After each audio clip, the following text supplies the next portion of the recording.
Assalamualaikum warahmatullahi wabarakatuh. Perkenalkan, nama saya Yevika Kurnia, mahasiswa PPG dalam jabatan Kementerian Agama tahun 2025. Saya adalah guru SKI di 1 Kota Pagar Alam, Provinsi Sumatera Selatan. Pada kesempatan kali ini, saya akan mempraktikkan pembelajaran SKI untuk kelas 4 dengan materi Isra Mi'raj. Selamat menyaksikan. Wassalamualaikum warahmatullahi wabarakatuh. Assalamualaikum warahmatullahi wabarakatuh. Waalaikumsalam warahmatullahi wabarakatuh. Apa kabar semuanya anak ibu? Alhamdulillah luar biasa. Allahu Akbar. Sekarang ibu ingin mengakses anak-anak ibu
kisah teladan Nabi.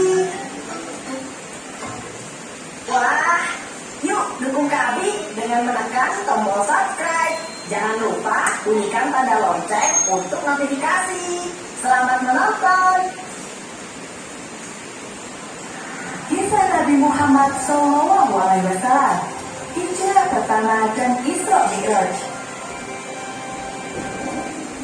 Pada masa awal periode dakwah, Rasulullah mengalami banyak sekali halangan. Para pemimpin Quraisy datang menemui Abu Thalib, paman Rasulullah. Mereka adalah para pembenci Rasulullah. Tolong sampaikan pada Muhammad demi nama baik keluarga kalian, dia harus berhenti berdakwah. Namun, permintaan itu ditolak oleh Rasulullah. Demi Allah, meskipun seluruh anggota keluarga mengucilkanku, aku akan terus berdakwah menyebarkan ajaran Islam. Rasul terus-menerus menyerukan kepada kaumnya bahwa tiada Tuhan selain Allah, dan semua berhala-berhala yang mereka sembah tidak memiliki kekuatan apapun. Dakwah itu memancing kemarahan kaum Quraisy. Mereka pun berencana untuk menjatuhkan Rasulullah. Selama ini, Muhammad tidak pernah bertahan pada kekuasaan. Dia dikenal jujur dan tidak pernah bohong.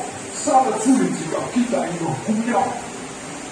Jika tidak bisa menghukum Muhammad, kita hukum saja para pengikutnya.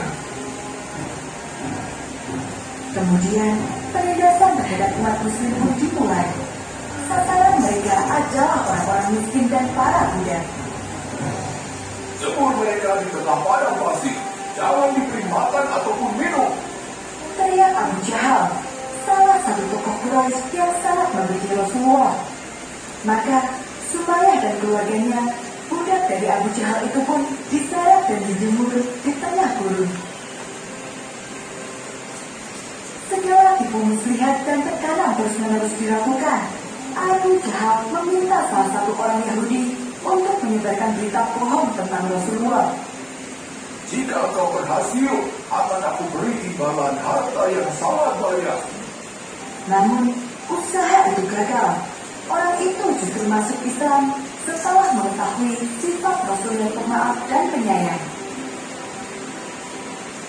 Tekanan lain datang dari paman Rasulullah sendiri, yaitu Abu Lahab. Segera ceraikan istri-istri kalian dan putuskan hubungan dengan keluarga Muhammad.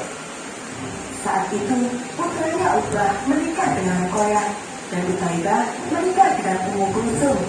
Di waktu yang hampir bersamaan, kedua putri Rasulullah diceraikan oleh suami mereka. Selama masa sulit itu, Abu Thalib selalu melindungi Rasulullah. Dia pergi menemui para pemimpin dari Bani Hashim dan Bani Muthalib. Muhammad adalah orang yang paling saya percaya. Meskipun kalian tidak setuju dengan ajarannya, lindungilah dia, karena dia keluarga kita. Meskipun menolak masuk Islam, namun rasa sayang pada keponakannya tidak pernah berkurang. Ancaman terus-menerus datang. Rasulullah pun memohon petunjuk kepada Allah atas kekejaman yang diterima oleh umatnya. Lalu Allah menurunkan perintah untuk hijrah. Karena bumi itu luas, selalu ada tempat bagi kaum muslimin. Rasulullah kemudian mengajukan kaum muslim untuk hijrah ke Habasyah, negeri yang aman dan damai, dipimpin oleh Raja Najasyi yang adil dan bijaksana. Rombongan pertama yang pergi berjumlah 15 orang, termasuk Utsman bin Affan bersama istrinya Ruqayyah, putri Rasulullah. Mereka pergi secara diam-diam pada malam hari agar tidak ketahuan oleh kaum Quraisy. Kapal ini akan mengantarkan kita ke Habasyah. Kemudian mereka menumpang sebuah kapal. Dialah yang memimpin kelompok tersebut. Kaum Quraisy mengetahui kejadian itu, namun semua sudah terlambat. Celaka, mereka berhasil lolos. Mulai saat ini, tidak akan ada ampun lagi bagi mereka. Setelah itu, penindasan terhadap kaum muslimin semakin parah. Mereka dikucilkan dari semua kegiatan sosial, termasuk pekerjaan, perdagangan hingga pernikahan. Akhirnya Rasulullah memerintahkan kaum muslimin untuk kembali hijrah ke Habasyah. Rombongan kedua yang berangkat berjumlah 101 orang dan dipimpin oleh Ja'far bin Abi Thalib. Kali ini, kaum Quraisy tidak tinggal diam. Mereka mengutus Amr bin Ash dan Amr bin Walid ke Habasyah untuk mengganggu kaum muslimin. Bawalah harta benda ini sebagai hadiah. Kalian harus membuat Raja Najasyi mengusir kaum muslimin itu. Amr bin Ash menghasut Raja Najasyi dengan mengatakan bahwa Islam adalah ajaran yang sesat karena tidak mengakui Tuhan-Tuhan nenek moyang. Mereka juga berusaha membujuk dengan bermacam-macam hadiah. Namun, Raja Najasyi tidak percaya begitu saja. Aku akan mendengarkan pendapat dari kedua belah pihak. Dia kemudian memanggil salah satu perwakilan kaum muslimin. Dalam kesempatan itu, Ja'far bin Abi Thalib berperan sebagai juru bicara. Dia menjelaskan apa itu Islam dengan sangat baik kepada sang raja. Dan ketika dia membacakan surat Maryam, Raja Najasyi menangis. Sesungguhnya, ini dan yang dibawa Isa benar-benar keluar dari satu cahaya yang sama. Sejak saat itu, kaum muslimin di Habasyah bisa beribadah dengan aman. Berbanding kembali, Rasulullah dan para sahabat yang masih bertahan di Mekah semakin terpojok. Hai, ambilkan dalam kotoran kambing. Para sahabat Abu Jahal memenuhi permintaan itu. Apa yang akan kamu lakukan dengan ini? Aku akan memberikannya pada Muhammad. Kemudian, Abu Jahal berjalan mendekati Rasulullah yang sedang sholat. Dan ketika Rasul sujud, Abu Jahal meletakkan kotoran itu di antara bahu Rasul.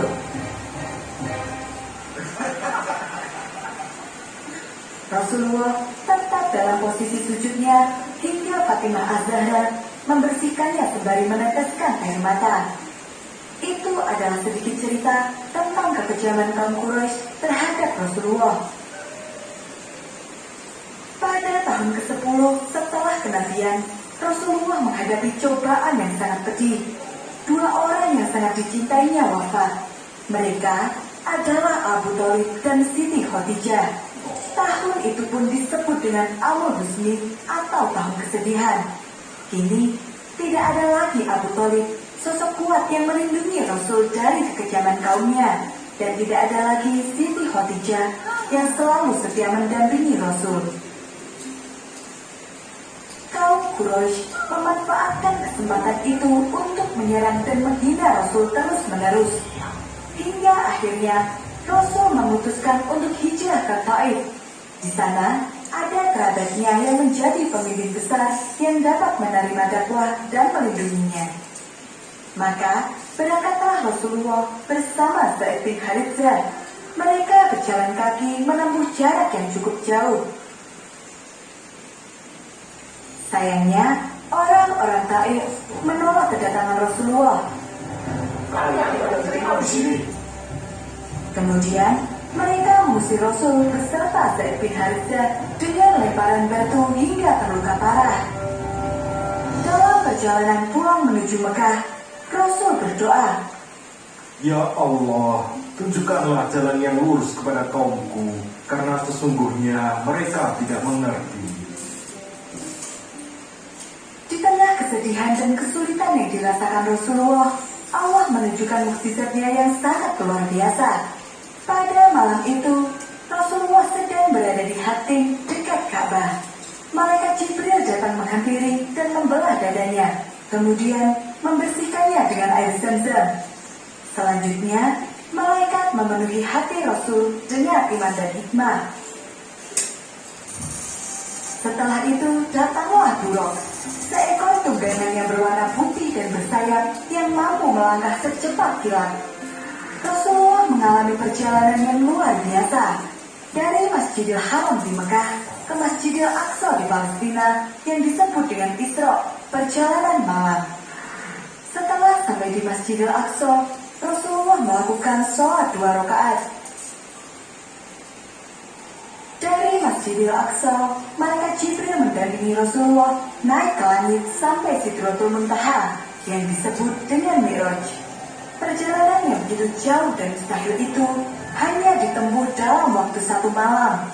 Peristiwa itu terjadi pada tanggal 27 Rajab tahun 621 Masehi dan dikenal dengan nama Isra Mi'raj. Ketika sampai di langit pertama, Rasulullah bertemu dengan Nabi Adam. Di langit kedua, bertemu dengan Nabi Yahya dan Nabi Isa. Kemudian, di langit ketiga hingga ketujuh, bertemu dengan Nabi Yusuf, Nabi Idris,